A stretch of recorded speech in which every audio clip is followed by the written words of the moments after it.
There comes a moment in every person's life when they realize that the greatest battles are not fought in the world around them, but within the quiet chambers of their own mind. You've felt it, haven't you? That weight pressing on your chest when someone speaks harshly to you, that tightness in your stomach when criticism lands at your feet, that sleepless night replaying a conversation, wondering why their words hurt so deeply. The truth is, toxic people exist in every corner of our lives, at work, within families, among friends, even strangers who cross our path for just a moment. Yet the Buddhist teachings offer something remarkable, not a way to change these people, not a method to control their behavior, but a path to transform your relationship with difficulty itself. This is not about becoming passive or weak. This is not about letting others walk over you without consequence. Instead, this is about discovering an inner strength so profound that external chaos cannot shake it. When Buddha walked the dusty roads of ancient India, he encountered anger, jealousy, manipulation, and cruelty. His response was not to flee, not to fight fire with fire, but to embody a wisdom that dissolved conflict at its root. What if you could do the same? What if the very people who disturb your peace could become your greatest teachers? What if your struggle with toxic behavior is actually the doorway to your liberation? In the pages of Buddhist scripture, we find stories of masters who faced insults with smiles, who met violence with compassion, who transformed poison into medicine. These are not fairy tales or fantasies. They are demonstrations of a mind that has learned the most essential truth. Your inner peace does not depend on how others treat you. It depends entirely on how you meet what arises. Today, we explore 12 keys drawn from Buddhist wisdom, 12 practices that can shift your experience from suffering to freedom, from reactivity to mastery, from fear to unshakable calm. Key 1. The pain doesn't come from others. It comes from your mind's reaction. The first and most liberating insight in Buddhist psychology is this: what hurts you is not what they said or did, but how your mind interprets and clings to it. When someone speaks harshly to you, the words themselves are simply vibrations in the air, sounds that arise and pass. Yet something happens in the space between hearing and hurting. Your mind creates a story. It says, "I am being attacked. I am not respected. I am unworthy." This narrative, born from attachment to your self-image, is where the real suffering begins. Buddha taught that attachment is the root of all suffering, not the events themselves, but our clinging to how we believe things should be. When you expect others to treat you with kindness, with fairness, with understanding, you set yourself up for disappointment. Not because kindness is wrong, but because you cannot control the hearts of others. They act from their own conditioning, their own wounds, their own confusion. When you understand this deeply, something shifts. You stop demanding that the world conform to your preferences. You stop needing people to be different before you can find peace. Consider this carefully. Every moment of anger you feel toward a toxic person is a moment where you are letting them dictate your inner state. They say something cruel, and immediately your peace evaporates. They criticize you, and suddenly your worth feels threatened. But who gave them this power? You did, by believing that your peace depends on their behavior.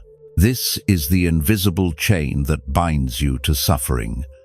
The moment you see this mechanism clearly, the chain begins to loosen. The practice here is to develop what Buddhists call mindful awareness. When someone triggers you, pause. Notice the reaction arising in your body, the tightness, the heat, the impulse to defend or attack. Instead of immediately identifying with these sensations, simply observe them. Say silently to yourself, "This is anger arising. This is hurt arising. This is the mind creating a story." In that simple act of observation, you create space. You are no longer swept away by the reaction. You are the awareness that holds it, watches it, and lets it pass like a cloud moving across the sky. Over time, this practice weakens the automatic patterns that create suffering. You begin to see that thoughts and emotions are not you. They are passing phenomena, temporary visitors in the vast space of your awareness. When you stop identifying with them, when you stop believing every story your mind tells, you discover an inner stability that nothing external can disturb. This is not numbness or denial. This is wisdom seeing clearly that your true nature is not touched by the changing conditions of the world. Key 2. The story of the cup of poison. There is a teaching story that has echoed through Buddhist communities for centuries, and it holds a truth so simple yet so profound that hearing it can change your life. The story goes like this. One day, a man came to the Buddha filled with rage. He had heard about Buddha's teachings and was convinced they were dangerous, misleading people away from tradition. As Buddha sat peacefully under a tree, this angry man approached and began shouting insults, calling Buddha a fraud, a charlatan, someone unworthy of respect. Buddha listened calmly, his face serene, unmoved by the torrent of harsh words. When the man finally finished his tirade, Buddha asked him a simple question. If someone offers you a gift and you refuse to accept it, to whom does the gift belong? The man, surprised by this strange question, thought for a moment and replied, "Well, it would still belong to the person who offered it, I suppose." Buddha smiled gently and said, "That is correct, and so it is with your anger and your insults. I do not accept them. Therefore, they remain with you." This story illustrates one of the most empowering truths in all of Buddhist teaching. Insults, ridicule, harsh words, they only have power if you choose to receive them. Think of it like this. Someone extends their hand holding a cup of poison. If you take the cup and drink from it, you will suffer. But if you simply leave the cup in their hand, if you refuse to accept what they're offering, the poison stays with them. They are the ones holding toxicity, not you. This doesn't mean pretending hurtful things weren't said. It means understanding that another person's words reveal their own state of mind, not objective truth about you. When someone attacks you verbally, they are expressing their own pain, their own confusion, their own inner turmoil. Their attack is a symptom of their suffering. Why would you internalize their suffering as if it were yours? Why would you drink their poison? The practice here is refusal, not with anger or defensiveness, but with calm recognition. When someone insults you, imagine them holding out that cup of poison. See it clearly for what it is, their pain trying to find a home in you. Then, with compassion for them and protection for yourself, simply say internally, "This is not mine. I do not accept this. This belongs to you, and I wish you healing." This is not cold or cruel. It is the deepest form of self-respect and the truest form of compassion. You refuse to participate in the cycle of harm. Over time, this practice transforms your relationship with criticism, insults, and negativity. You stop taking things personally because you understand that what others say or do is really about them, not about you. This creates an extraordinary freedom. You are no longer a prisoner of other people's opinions, no longer reactive to their moods, no longer dependent on their approval for your sense of worth. You stand in your own center, calm and clear, regardless of the storms around you. Key 3. Don't take anything personally. Say, "This does not belong to me." Building on the wisdom of the poison cup, we arrive at a practice that can be summarized in one powerful phrase: this does not belong to me. In Buddhist psychology, there is a teaching about how we create suffering through identification. We believe that we are our thoughts, our emotions, our roles, our stories. When someone criticizes our work, we think they are criticizing us. When someone rejects our offer of friendship, we believe we are unworthy. This identification creates immense vulnerability to the words and actions of others. But what if you understood that you are not what others think of you? What if you realized that their perception is filtered through their own wounds, their own biases, their own limited understanding? Every person sees the world through a unique lens, shaped by their past experiences, their fears, their desires. When they look at you, they are not seeing you clearly. They are seeing their projection, their interpretation, their story about who you are. And that story, no matter how convincing it sounds, does not belong to you. Consider someone who grew up in an environment where nothing was ever good enough.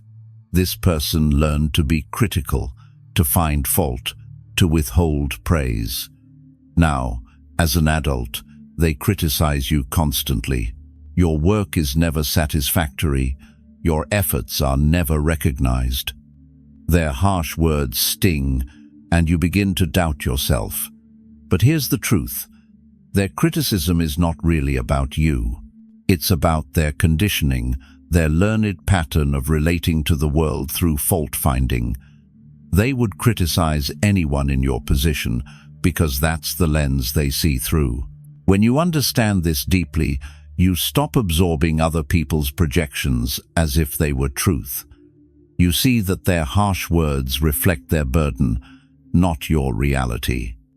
You can even feel compassion for them, knowing that they are trapped in a painful pattern that prevents them from seeing clearly, from connecting authentically, from experiencing joy. Your refusal to take their words personally is actually a gift to both of you. You protect your peace, and you refuse to enable their pattern by reacting in kind. The practice is to create a mental boundary, not a wall of hardness, but a boundary of clarity. When someone says something hurtful, pause and say, internally, "This does not belong to me. This is their pain speaking.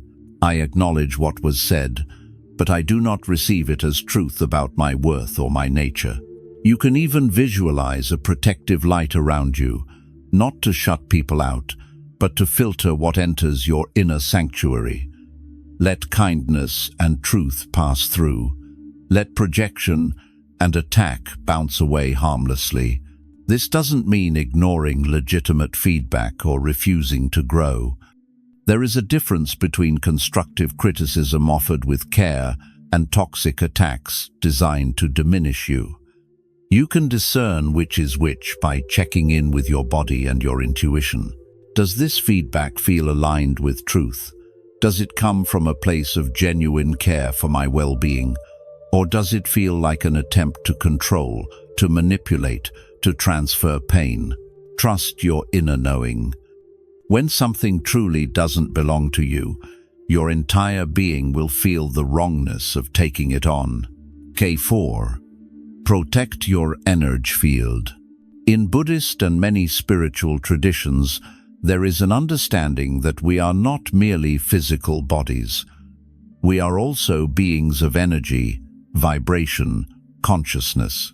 Every thought you think, every emotion you feel, creates an energetic signature that radiates from you and affects the space around you. Similarly, you are influenced by the energetic environment you inhabit. When you spend time with angry, negative, or manipulative people, their energy affects yours. This is not superstition. This is simply the reality of how consciousness interacts. Think about how you feel after spending time with someone who constantly complains, who sees the worst in every situation, who drains your enthusiasm with their negativity. You walk away feeling heavy, tired, discouraged. Now think about how you feel after spending time with someone who is genuinely positive, who sees beauty and possibility, who uplifts your spirit with their presence. You walk away feeling energized, hopeful, lighter. This is because energy is contagious. We affect each other deeply, often without realizing it. The Buddhist practice here is to become conscious of your energy field and to learn how to protect it, not through building walls, but through cultivating inner radiance that toxic energy cannot penetrate. Imagine that you are surrounded by a sphere of luminous white light. This light is the energy of your true nature, pure, peaceful, unshakable. It is not separate from you. It is you, your Buddha nature, your fundamental goodness. When you are centered in this light, negativity cannot stick to you. It hits the boundary of your radiance and dissolves. This is not about creating separation or seeing yourself as superior. It is about taking responsibility for your own energetic state. You cannot control what others bring into the room, but you can absolutely control what you allow into your inner sanctuary. The practice is to spend time each day cultivating positive states of mind through meditation, through gratitude, through kindness. When your baseline energy is high, when your inner state is stable and clear, you become naturally protected from the pull of toxic energy. You can also practice energetic hygiene after difficult interactions. When you've been around someone toxic, take time to consciously release any residue. Sit quietly, breathe deeply, and visualize any heaviness or negativity leaving your body with each exhale. Imagine clean, clear light filling you with each inhale. Physically, you might take a shower, go for a walk in nature, or do some form of movement that helps you shake off what doesn't belong to you. These practices are not about being fragile. They are about being wise, about recognizing that maintaining your inner peace requires conscious care. Remember that protecting your energy is not selfishness, it is self-care, and it is actually essential for your ability to be present, to be loving, to be of service in the world. If you allow yourself to be drained, depleted, and pulled into negativity, you have nothing left to give. But when you protect your energy, when you maintain your inner radiance, you become a source of light for others. You can be present with difficulty without being consumed by it. You can offer compassion without being depleted. This is the way of the Bodhisattva, the one who walks through the world carrying peace like a torch that cannot be extinguished. Key 5. Don't react, breathe. In the heat of a difficult moment, when someone says something that triggers you, when anger or hurt rises up inside, there is one practice more powerful than any other. Stop and breathe. This sounds almost too simple to be effective, yet it is perhaps the most transformative tool in the entire Buddhist toolkit for dealing with toxic people. The reason is this: between stimulus and response, there is a space. In that space lies your freedom. When someone attacks you verbally, your conditioning wants to react immediately. Defend yourself, attack back, justify, explain, prove them wrong. This reactivity happens so fast that you often don't even realize you had a choice.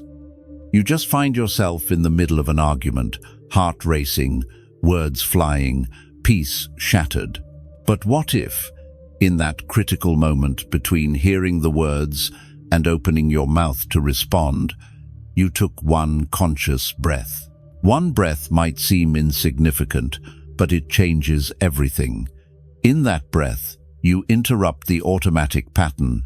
You create space between the trigger and your response.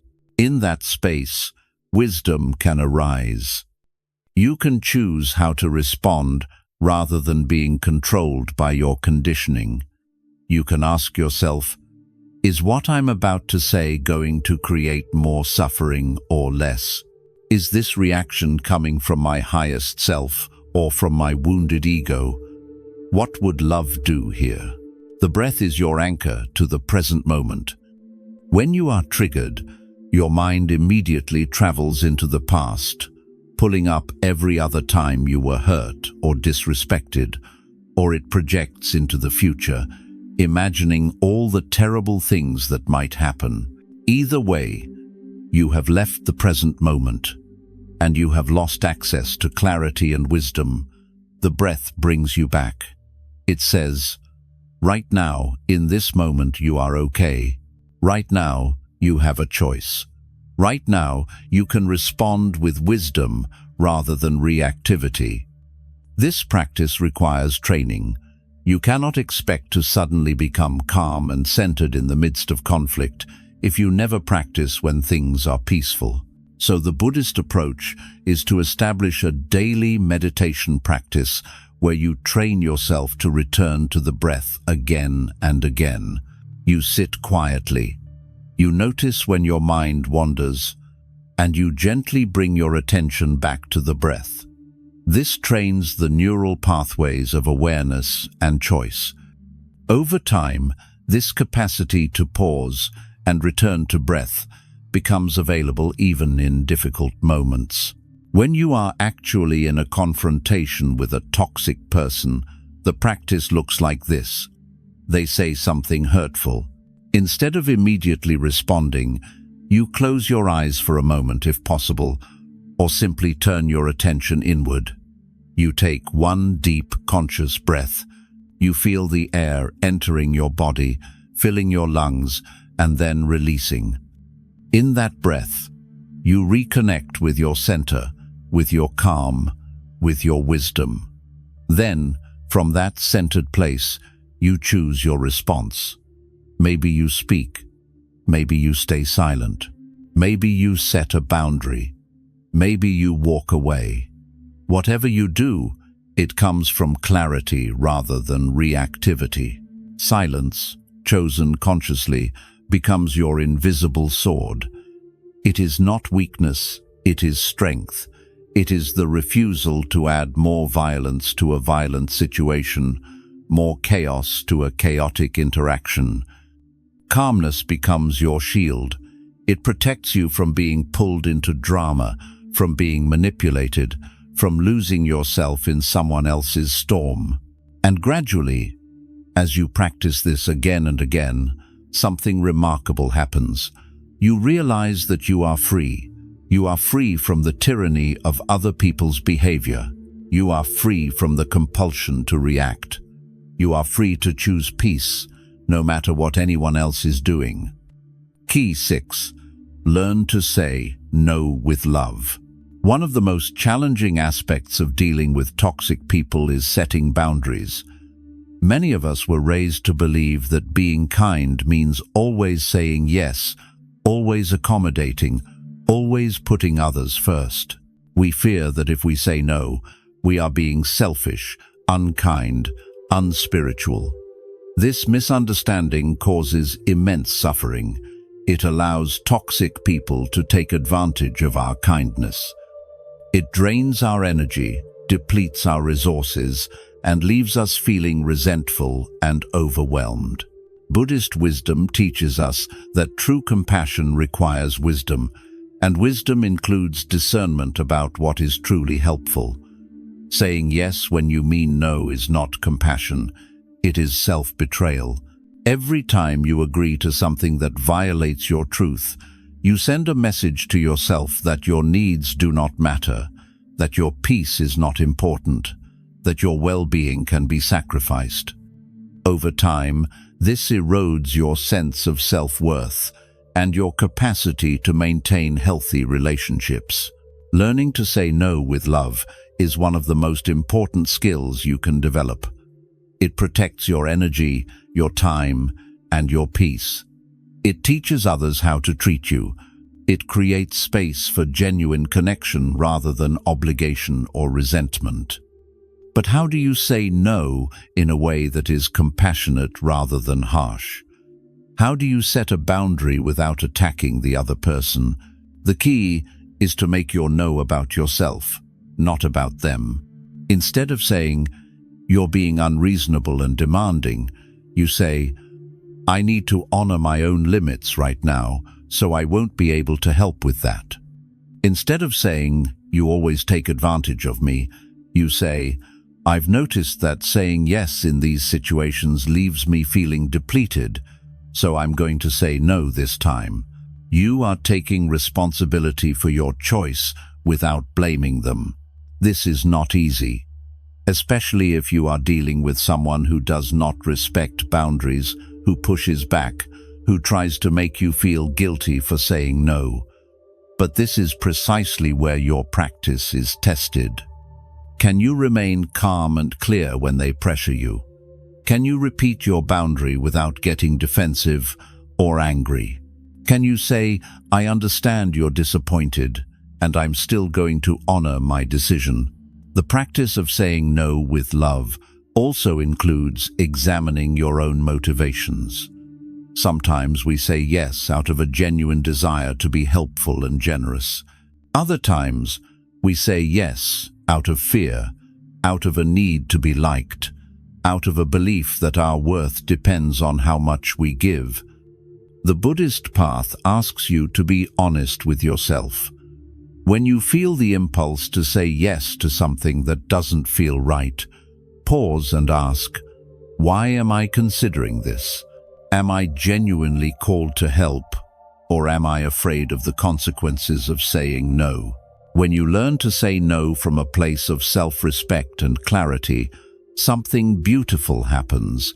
Your relationships become healthier. People who truly care about you will respect your boundaries. And those who don't respect them reveal themselves as people you may need to distance from. Your no becomes an act of self-love, and paradoxically, it actually increases your capacity to give genuinely when you do say yes. Because now your giving comes from fullness rather than depletion, from choice rather than obligation. Key 7. Practice active compassion, not blind tolerance. There is a subtle but crucial distinction that many people miss when trying to apply Buddhist principles to dealing with toxic people. They confuse compassion with tolerance. They think that being compassionate means allowing others to mistreat them, accepting harmful behavior without response, staying in situations that cause them pain. This misunderstanding causes great suffering and actually contradicts the deeper wisdom of the Buddhist path. True compassion, as taught in Buddhist tradition, is not passive. It is not blind. It does not enable harm. Compassion sees suffering clearly, both in yourself and in others. It feels the pain of others without becoming overwhelmed by it. And then, most importantly, it takes wise action to reduce suffering. Sometimes that wise action is to offer help, support, and kindness. But sometimes that wise action is to set a firm boundary and say, "This behavior is not acceptable, and it will not continue in my presence." Consider this carefully. If someone is treating you in a way that causes you harm, and you simply tolerate it without response, what are you actually doing? You are allowing the pattern to continue. You are teaching them that this behavior is acceptable. You are abandoning yourself, betraying your own well-being for the sake of avoiding conflict. This is not compassion. This is fear disguised as kindness. Active compassion, by contrast, recognizes that sometimes the most loving thing you can do is to draw a clear line. To say, "I see that you're in pain, and I have compassion for your struggle. And I will not allow you to transfer that pain onto me. I will not participate in this dynamic. I care about both of us too much to enable this pattern. This kind of boundary, delivered with clarity and firmness but without cruelty, is actually a gift to both people. For the person setting the boundary, it is an act of self-respect and self-protection. It says, "My peace matters. My well-being matters. I am worth protecting."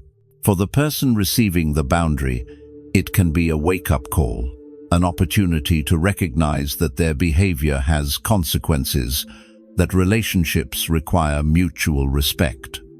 Sometimes people don't change until they experience the natural consequences of their actions. Your boundary might be the catalyst that helps them see what they couldn't see before. The practice here requires both courage and wisdom. Courage to speak truth, to risk disapproval, to potentially lose a relationship that is costing you too much.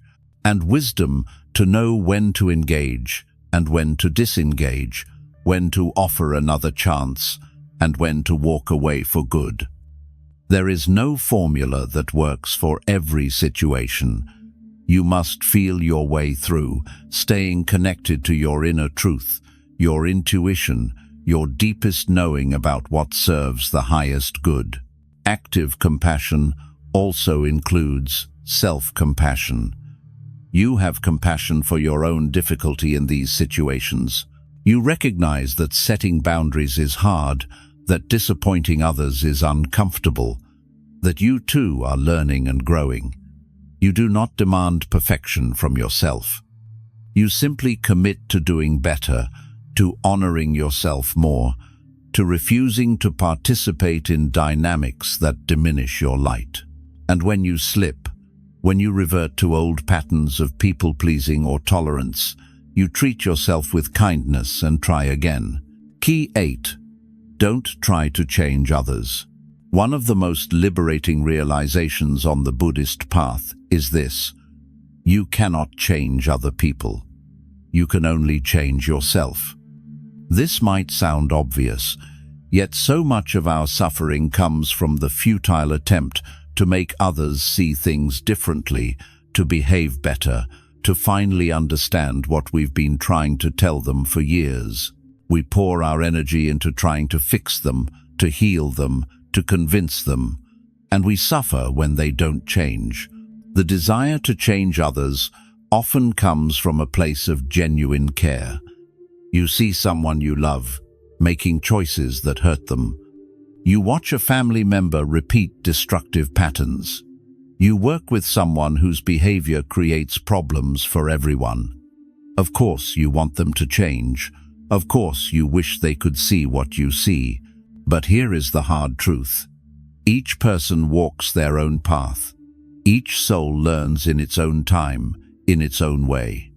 You cannot force growth. You cannot walk someone else's journey for them.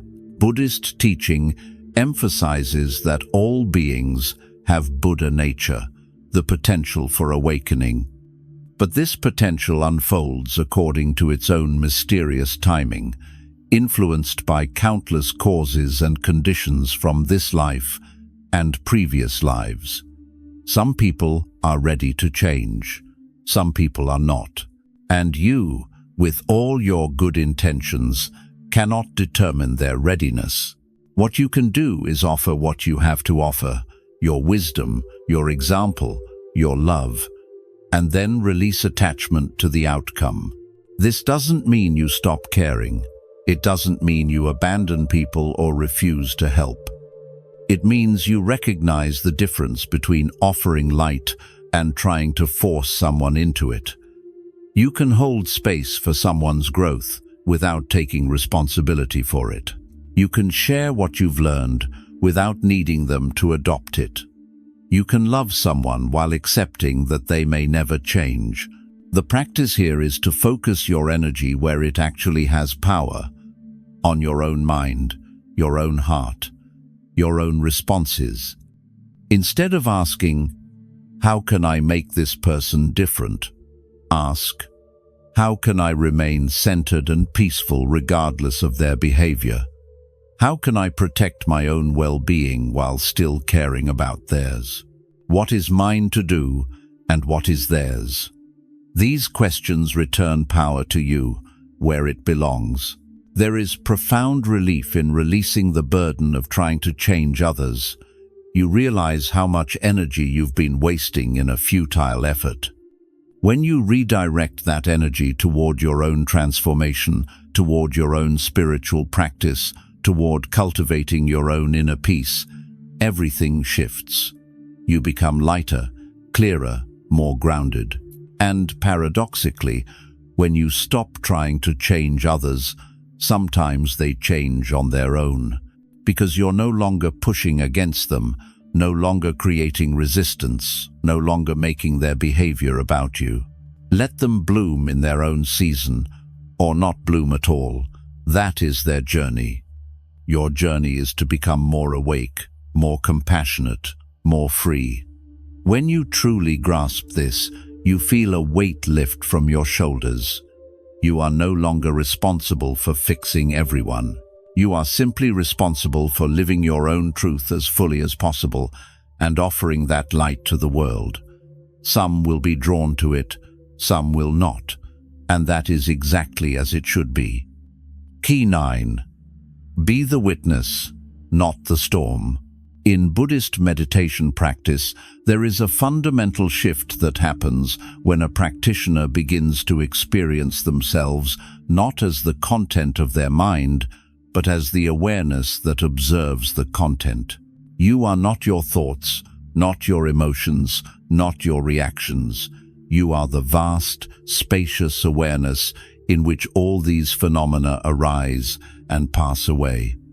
This shift in identity, from the waves to the ocean, from the clouds to the sky, is transformative when dealing with toxic people.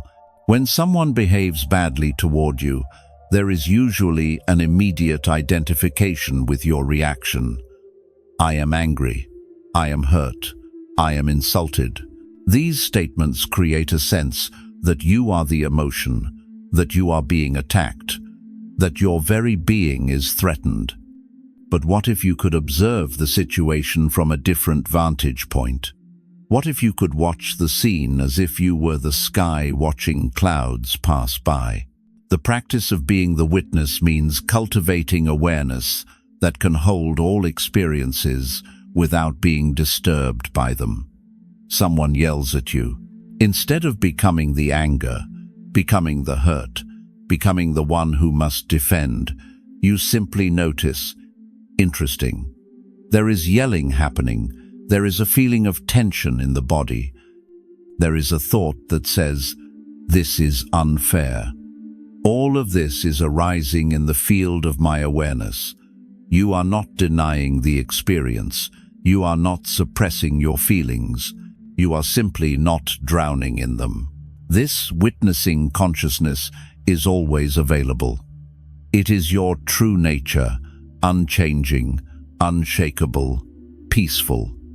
The Buddhist tradition offers many metaphors for this awareness. The sky that holds all weather without being affected by it. The mirror that reflects everything without being changed by what it reflects. The ocean depths that remain calm even when waves crash on the surface. All of these point to the same truth. You are not the changing phenomena of your experience. You are the awareness that knows the experience. Cultivating this witness consciousness requires practice. You don't suddenly become the sky in the middle of a heated argument if you've never practiced observing your mind. So the training happens in meditation. You sit quietly and you observe your breath, your body sensations, your thoughts, your emotions. You practice the simple act of noticing without judging, without getting caught up, without needing anything to be different, just noticing, just witnessing, just being aware. Over time, this capacity becomes available in daily life. Someone criticizes you, and instead of immediately reacting, there is a moment of witnessing. Criticism is being offered. There is a tightness in my chest. There is a thought that says, defend yourself. But here I am, the one aware of all of this, and I am not disturbed. From this witnessing place, you have choice. You can choose to respond or not respond. You can choose words carefully or choose silence. You can choose to stay present or to remove yourself from the situation. Being the witness doesn't make you cold or disconnected. Actually, it allows you to be more present, more compassionate, more effective. Because you're not swept away by the storm of your own reactivity, you can see clearly what is actually happening. You can feel the other person's pain without taking it on as your own. You can respond to the situation with wisdom rather than being controlled by your conditioning. This practice also reveals something profound. Most of what we call suffering is not the situation itself, but our resistance to it, our story about it, our identification with our reaction to it. When you step back into witness consciousness, when you realize you are not the storm but the vast space that holds it, suffering begins to dissolve, not because the situation has changed, but because your relationship to it has fundamentally transformed. Key 10. You don't have to explain your peace. In a world addicted to noise, to explanation, to justification, there is something deeply subversive about quiet, unapologetic peace. When you begin to practice these Buddhist principles, when you start setting boundaries and refusing to engage with toxicity, you will likely encounter confusion and even hostility from others. They may demand to know why you're being so distant, so quiet, so different from before. They may accuse you of being cold, of thinking you're better than them, of abandoning them. And here is where many people falter. They feel the need to explain themselves, to justify their peace, to make others understand why they've changed. They spend enormous energy trying to get validation for their choice to no longer participate in drama, manipulation, or toxicity.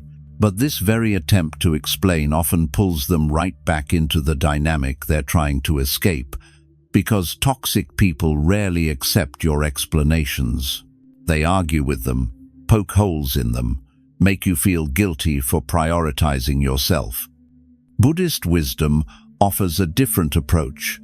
You don't owe anyone an explanation for your peace. Your inner state is not up for debate. Your choice to protect your energy is not something you need others to approve of. Your silence, your boundaries, your refusal to engage, these are sovereign choices that require no justification. You simply live them, and you allow others to respond however they respond. This doesn't mean you become arrogant or dismissive. It doesn't mean you treat people with contempt or superiority. It simply means you stop trying to make others understand what they may not be capable of understanding. If someone has never experienced the exhaustion of dealing with toxic dynamics, they won't understand why you need distance. If someone is invested in keeping you in your old role, they won't support your transformation. And that's okay. Their understanding is not required for your peace to be valid. The practice here is to develop an inner authority about your own well-being, to trust yourself so deeply that external validation becomes unnecessary, to know in your bones that your peace is not only important but sacred, and that protecting it is one of the highest forms of self-respect. When someone questions your choices, you can simply say, "This is what feels right for me," and leave it at that. No elaborate explanation, no defense, no attempt to convince. Silence, in this context, becomes the language of the awakened heart. It is not the silence of suppression or fear, It is the silence of someone who knows their truth so fully that they don't need to prove it to anyone. This kind of silence is powerful. It holds boundaries that words alone cannot create. It communicates, without aggression, that you are not available for certain dynamics anymore. And for those who truly care about you, your peace will speak louder than any explanation ever could. There will be people who cannot accept this, who continue to push, to demand, to try to pull you back into old patterns. Your job is not to make them understand. Your job is to remain steady in your choice, to honor your truth, to keep walking your path, even when others don't approve. Eventually, they will either adjust to your new boundaries or they will fade from your life. Either outcome is acceptable because your peace is worth more than any relationship built on your participation in dysfunction. Key 11. Choose your battles wisely. Not every provocation deserves your attention. Not every insult requires a response. Not every argument needs to be won. One of the signs of spiritual maturity is the ability to discern which battles are worth engaging in and which are better left alone.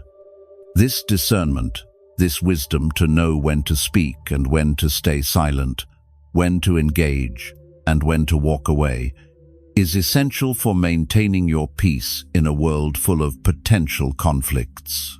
Buddhist teaching often speaks of the middle way, the path between extremes. In the context of dealing with toxic people, this means finding the balance between being a pushover who never stands up for themselves and being a warrior who fights every battle that presents itself. Both extremes lead to suffering. The pushover loses themselves, their dignity, their sense of worth. The warrior becomes exhausted, perpetually in conflict, unable to experience peace because they're always fighting. The wisdom question to ask yourself in any situation is this: do I want to be right, or do I want to be at peace? Often, being right and being peaceful are mutually exclusive. You can win the argument and lose your serenity. You can prove your point and damage the relationship.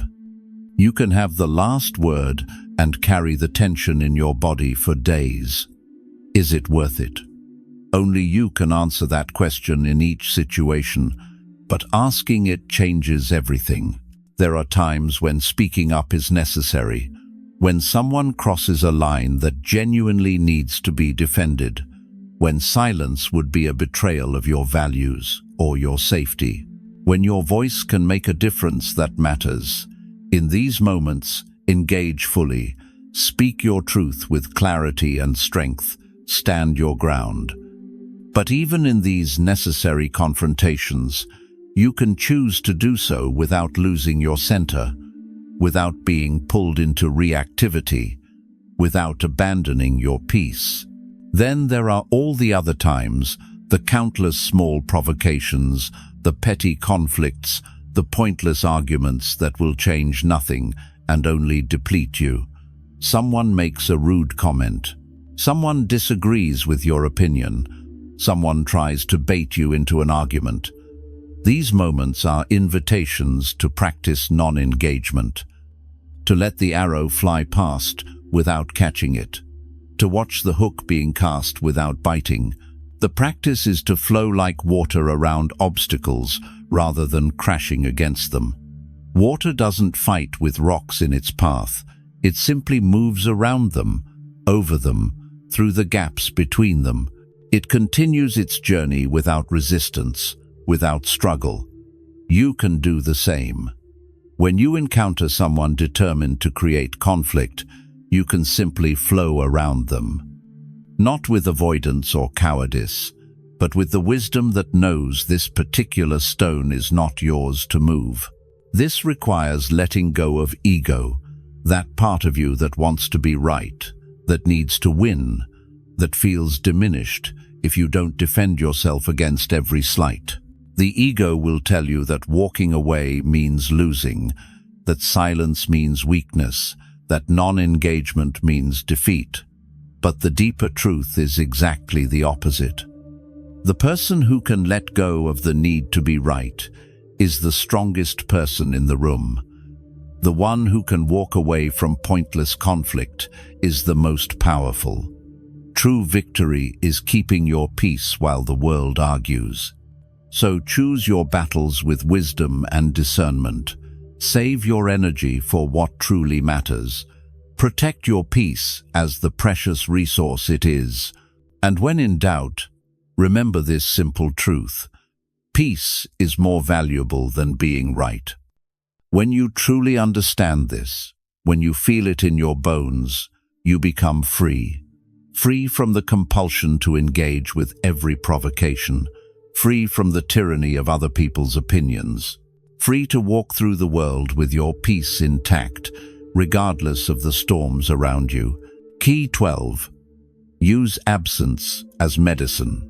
Sometimes the most compassionate thing you can do for yourself and for another person is to create distance.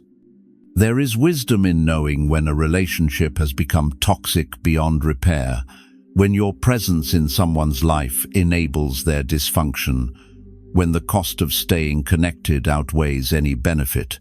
Buddhist teaching honors the reality that not all relationships are meant to last forever, and that ending or limiting contact with someone can be an act of profound self-love. This is perhaps the most challenging teaching for many people, especially those raised with beliefs that family ties are permanent obligations, that you must always give people another chance, that abandoning someone in their dysfunction is heartless. But consider this. If you are constantly drained, depleted, and harmed by someone's presence in your life, what are you actually offering them? A diminished version of yourself. A relationship built on obligation and resentment rather than genuine connection. Your suffering does not help them. It only perpetuates a dysfunctional dynamic. Using absence as medicine means recognizing that sometimes the healthiest choice for everyone involved is to step back, to create space, to reduce or eliminate contact. This is not punishment. It is not revenge. It is not about making the other person suffer. It is simply recognizing that proximity to this person is harmful to you, and that you deserve to protect your well-being. You are allowed to remove yourself from situations and relationships that consistently cause you pain. The practice here is to do this with as much love and clarity as possible. If appropriate, you might communicate your decision to create distance. You might say something like, "I've realized that our relationship brings more pain than joy right now, and I need to step back for my own well-being. This isn't about blaming you or punishing you. It's about taking care of myself." Often, though, especially with toxic people, trying to explain will only lead to more conflict. Sometimes the most peaceful path is simply to gradually reduce contact without announcement or explanation. There is an image from Buddhist teaching that is helpful here. The lotus flower that grows in muddy water but rises above the surface to bloom in sunlight. The mud is necessary. It provides nutrients for the lotus. But the flower does not stay submerged in the mud. It rises up, seeking light and air. You can honor that a difficult person or situation has provided you with lessons, with opportunities for growth, with nutrients for your spiritual development. And you can also choose to rise up, to step back, to seek the light you need to bloom. Creating distance doesn't always mean complete estrangement.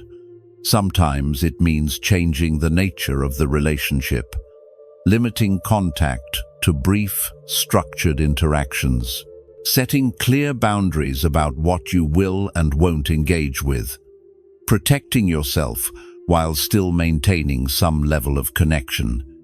You get to decide what feels right, what serves your highest good, what allows you to maintain your peace while still honoring whatever ties exist. The truth is that your presence in someone's life is a gift, not an obligation, and if that gift is not honored, if it is taken for granted, exploited, or abused, you have every right to withdraw it. This withdrawal can actually be the wake-up call that prompts change. Sometimes people don't recognize the value of what they have until it's no longer available. Your absence might create the space for reflection, for growth, for healing that your presence prevented. And if they never change, if they never recognize what they lost, that is their journey, their lesson, their path. Yours is to protect your peace, to honor your worth, to refuse to diminish yourself for the sake of maintaining relationships that cost you everything. Like the lotus rising above the mud, you deserve to reach toward light. You deserve to bloom in conditions that support your flourishing, not pull you down into darkness. Closing reflection. The journey through these 12 keys brings us to a place of profound understanding. Dealing with toxic people is not about changing them, controlling them, or even necessarily removing them from your life. It is about transforming your relationship with difficulty itself. It is about discovering that your peace is not dependent on how others treat you, but on how you meet what arises. It is about recognizing that the greatest power you have is not over others, but over your own mind and heart. Each of these keys opens a door to greater freedom. When you understand that the pain comes from your reaction, not from others, you stop giving away your power. When you refuse to drink the poison offered to you, you protect your inner sanctuary. When you don't take things personally, you liberate yourself from the tyranny of other people's projections. When you protect your energy, you maintain the vitality needed to walk your path. When you breathe instead of react, you create space for wisdom to emerge. When you learn to say no with love, you honor both yourself and the truth. When you practice active compassion instead of blind tolerance, you offer genuine help rather than enabling harm. When you release the need to change others, you free immense energy for your own transformation. When you become the witness rather than the storm, you discover your unshakable nature. When you stop explaining your peace, you claim your sovereign right to inner quiet. When you choose your battles wisely, you conserve your energy for what truly matters. And when you use absence as medicine, you honor that sometimes love means creating distance. These teachings are not quick fixes or easy solutions. They require practice, patience, and a willingness to look honestly at your own patterns and conditioning. There will be times when you react instead of respond, when you take things personally, when you lose your center. This is part of being human. The practice is not about perfection. It is about gentle, persistent effort to live more consciously, to respond more wisely, to protect your peace more consistently. Remember that toxic people are not your enemies. They are teachers, however unwitting, showing you where you still need to grow, where you still give away your power, where you still believe your peace depends on external conditions. Every difficult interaction is an opportunity to practice these principles, to strengthen your capacity for equanimity, to deepen your understanding of what it means to be free. As you continue on this path, you may find that the toxic people in your life have less power over you. Not because they've changed, but because you have. You may find that some relationships naturally transform when you stop participating in old patterns. You may find that some people fall away, unable to accept your new boundaries, and that this loss creates space for healthier connections. All of this is part of the natural unfolding when you commit to your own awakening. The Buddha's teaching ultimately points to one simple truth. Your freedom is possible right now, in this moment, regardless of your circumstances. You don't need to wait for others to change. You don't need perfect conditions. You simply need to practice, again and again, bringing your awareness back to your center, refusing to abandon yourself for the sake of pleasing others, choosing peace over being right, protecting your energy as the sacred resource it is. May these teachings serve you well. May you find the strength to set boundaries when needed, the wisdom to know when to engage and when to step back, and the compassion to hold both yourself and others with kindness, even in the midst of difficulty. May you discover that unshakable peace that lives at your core, the peace that no toxic person can touch, the peace that is your true nature.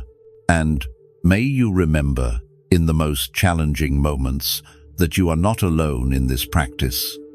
Every person who has walked the Buddhist path has faced difficulty, has struggled with toxic people, has felt the sting of harsh words and unkind treatment. What sets the practitioner apart is not the absence of challenge, but the commitment to meet it with awareness, with wisdom, and with an unwavering dedication to inner peace. Your peace is not a luxury. It is not selfish. It is not something to apologize for. Your peace is your foundation, your gift to the world, your highest contribution. Protect it fiercely, cultivate it daily, let it radiate from you like light that cannot be dimmed. And in doing so, you become a living example of what is possible, a beacon for others who are still struggling, a testament to the truth that freedom is always available to those who choose it.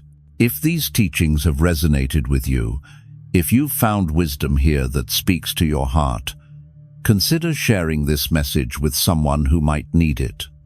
Reflect on what you've learned, and perhaps share your own journey in the comments.